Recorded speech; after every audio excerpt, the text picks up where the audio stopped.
Eu postei isso hoje de manhã, que tá rolou o vídeo do Xandaré falando que o Brasil, né, deixou de ser colônia, aí ele deixou de ser colônia, aí Xandaré, semi-analfabeto em história, né, aí deixou de ser colônia olhou no papel, né, 1822, consegui. Ridículo, patético. Saiu um monte de texto aí pra todo mundo é lugar, o pessoal comentando sobre, peraí, Brasil, colônia de Portugal? Da onde que vocês tiraram isso? E aqui, o pessoal que tá aqui na minha audiência sabe a minha opinião sobre isso. Aí eu sentei com toda a calma do mundo, toda a paciência, meu Deus do céu, tem que ter saco, né? Saco de bronze. As bolinhas tem que brilhar lá de bronze, cara. É duro, viu? O que eu fiz? Falei, bom, vamos fazer o seguinte, deixa eu escrever aqui e contar a minha versão da história. Que a versão é o seguinte. Brasil nunca foi colônia? Vamos passar limpo essa história, né? Se há algo na historiografia moderna nos ensina, é que a história raramente a história realmente é como foi contada nos livros escolares. Um exemplo clássico disso é a ideia de que o Brasil foi uma colônia de Portugal. O termo colônia pode ser prático aí para resumir o período anterior à independência, mas a verdade é que os próprios portugueses nunca usaram essa designação para o Brasil. Então, aconteceu um estudo feito aí uns 40 anos atrás, mais ou menos, onde o pessoal foi no acervo português, mas passaram lá anos procurando e não encontraram em toda a documentação portuguesa, em momento nenhum, alguma referência ao Brasil como colônia. Mas aí, seguindo.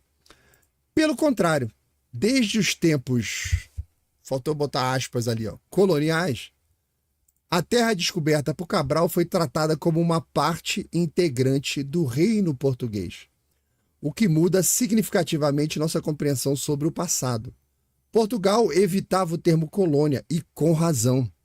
Diferente do que ocorreu com os impérios espanhol e britânico, que classificavam suas possessões americanas como vice-reinos e colônias, Portugal optou por um modelo administrativo distinto. Desde o século XVI, o Brasil era chamado oficialmente de Estado do Brasil.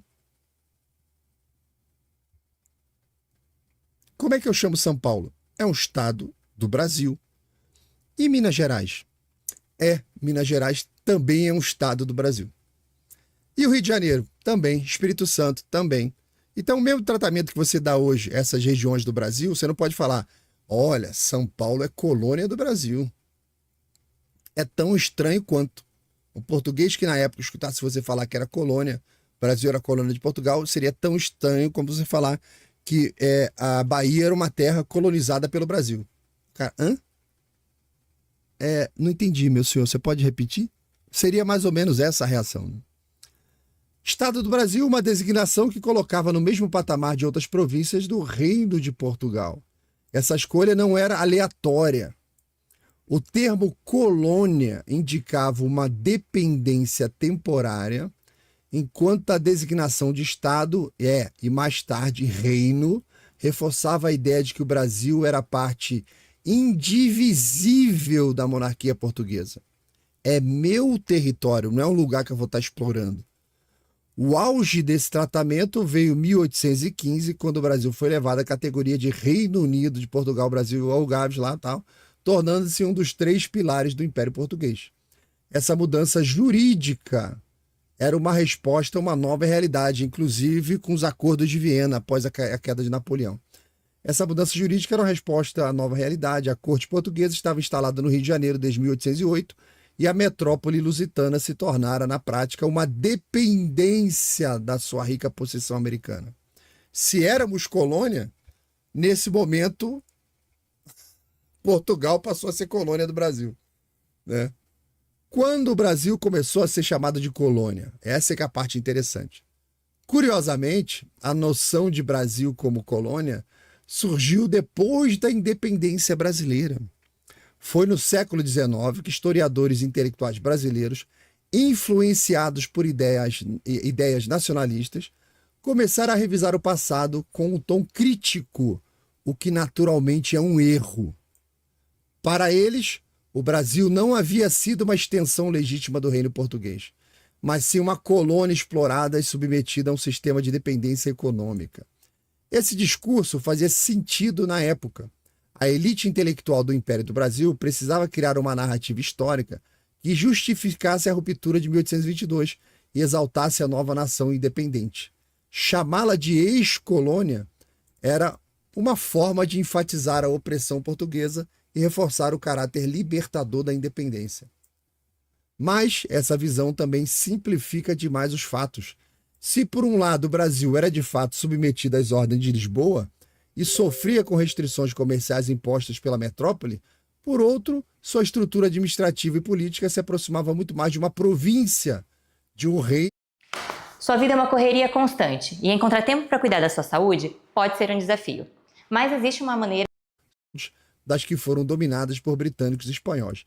Se eu vou usar o fato de que o Brasil era submetido às ordens de Lisboa e sofria restrições comerciais impostas pela capital, eu posso chamar qualquer estado brasileiro hoje de colônia, porque eles são submetidos às ordens da capital Brasília e sofrem restrições comerciais impostas por Brasília.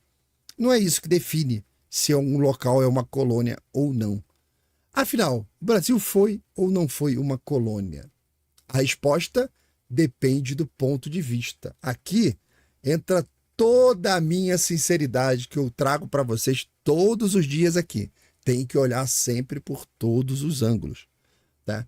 Se olharmos pelo prisma jurídico português, que é o que importa, o Brasil nunca foi tratado como uma colônia convencional.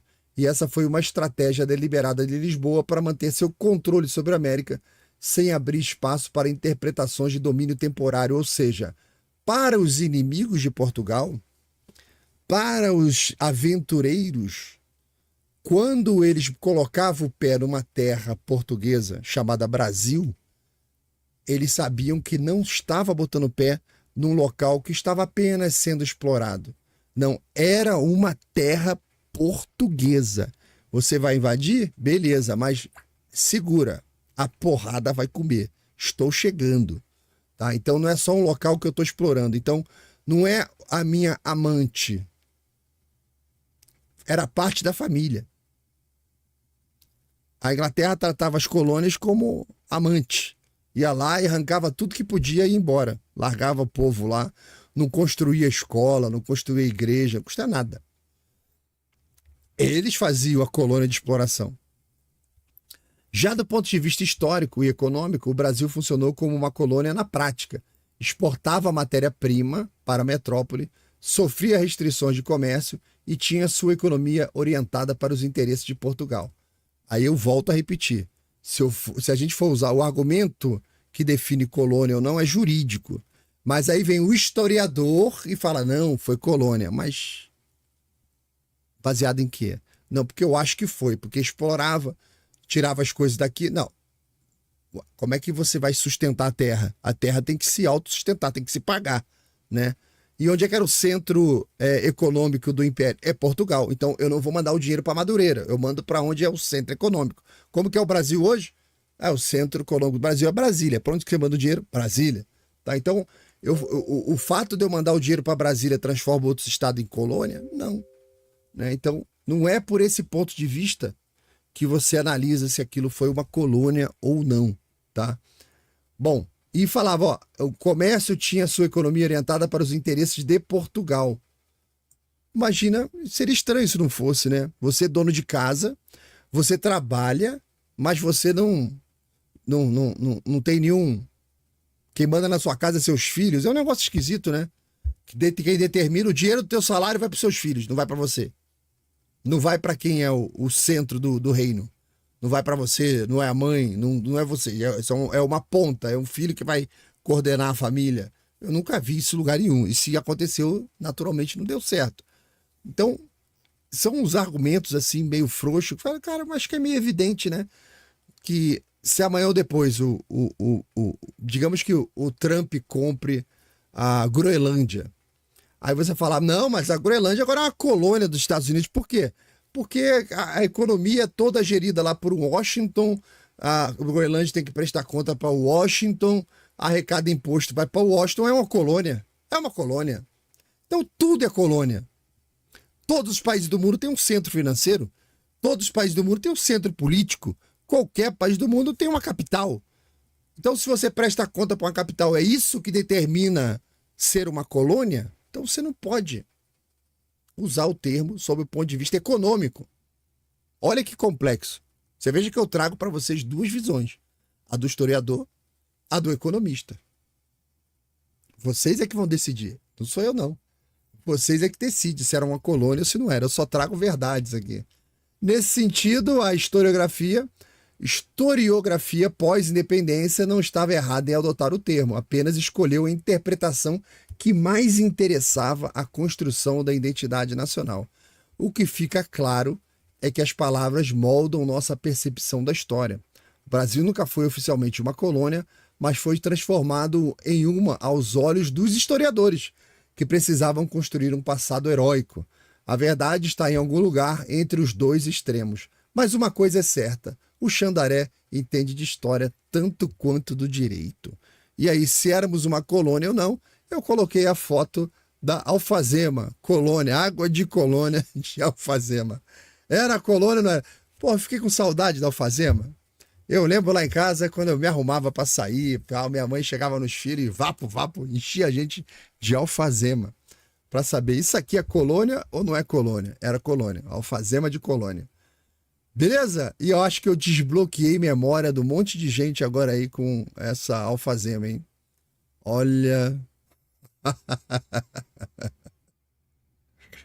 Olha.